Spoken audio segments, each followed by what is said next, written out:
What's up, guys? Welcome back to the channel. In today's video we will be talking about some top 10 ways that you can actually get rich using cryptos. So obviously this is a crypto financial education channel. I like to sometimes just give some insights as far as how you guys can actually take advantage and stake your claim in this new digital gold rush, so to speak. So if you like this type of content, make sure you hit the like button, also subscribe to the channel, and obviously pardon me for any noises that you might hear in the back. I'm out in public, I'm at the beach at the moment, so I'm just gonna run through this data as quick as I can.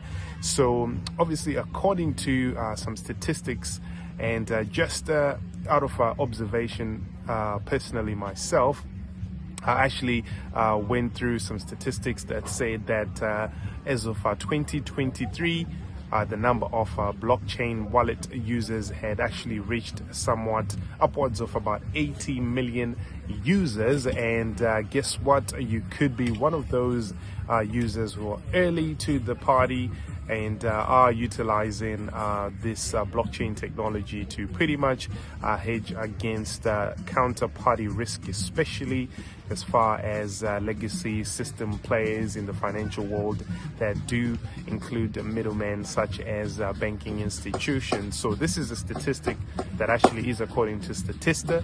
So what I will do is go from the number 10 all the way up to the number 1 ways of actually making money within the crypto industry. So the number 1 strategy would be for you to pretty much do something as simple as just basically employing a buy and hold strategy. So that means, you know, your patience will be the rewarding factor there.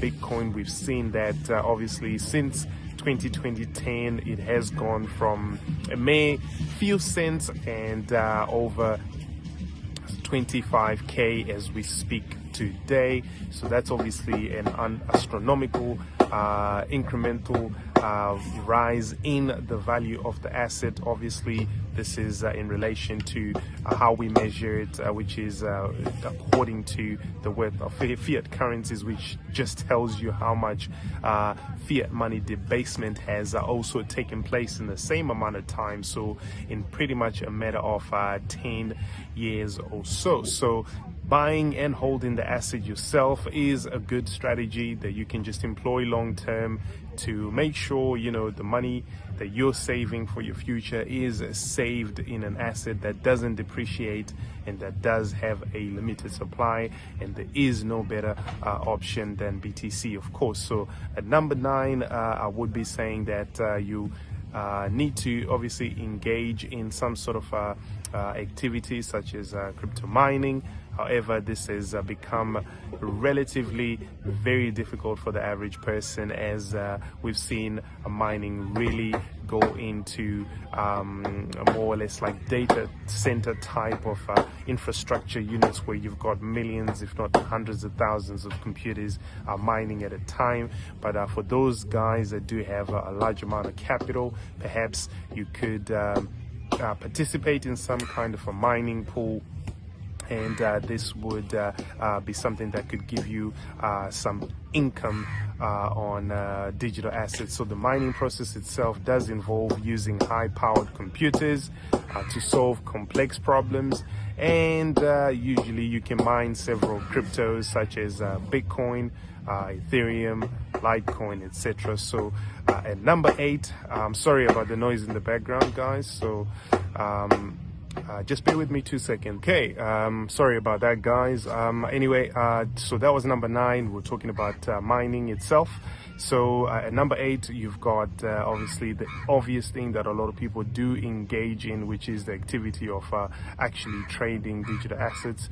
So you've got exchanges such as G-Trade, Gains Network, which is one of my favorite decentralized exchange platforms. The reason why I really do recommend DEXs such as this is because because they're non-custodial. So that means you don't actually run the risk of having your asset stored by a third-party custodian, as is the case when you're using centralized exchanges such as Binance or Coinbase or Kraken, KuCoin, etc. So if you want to know which platforms I do recommend, obviously this would need you to have a Web3 wallet, but I think if you want to delve into this whole space, security is number one, because if you make any kind of mistakes, you run the risks of losing your assets. So check out the links in the description to G-Trade, MUX, Apex Protocol, Sin Futures. All of these platforms are non-custodial. That means you're in control of your assets. So trading cryptos is pretty much like trading stocks. So the only difference there is you can trade 24/7, since the crypto markets don't actually shut down. At number 7, obviously this could involve things such as collecting digital collectibles. That could be in the form of things like NFTs, for example. So you might have heard of a $69 million piece of digital art that was sold by Beeple. So that's the power of NFTs. Obviously that market is crashed over this bear cycle, and I think the definitions, or kind of what we expect out of that whole NFT space, is going to evolve over time.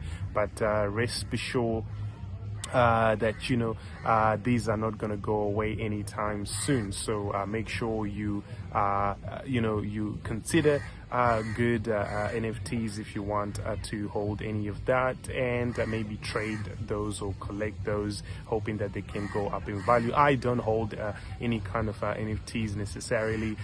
Some on different kind of NFTs that I like, for example the G Gains Network NFTs that actually you can use this to sort of get liquidity, to provide liquidity and have fees, for example. So these are the type of NFTs that I like, that have real use cases. Another thing is number 6, you could consider things such as crypto lending platforms, so you can lend your crypto and earn interest on it. So there are platforms such as Aave or Cream or Compound that make it possible for you to do that. These are decentralized platforms, much more safer, I believe, than using a platform such as Nexo or Celsius, as we saw Celsius did go bankrupt in the end.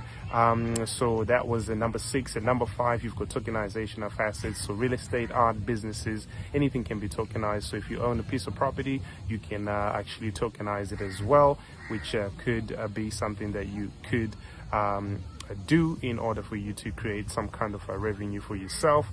At number 4, you could participate in early stage, what we used to call ICOs, or you can do pre-sales, where you're able to get into some digital assets much earlier as the projects are still kind of under construction.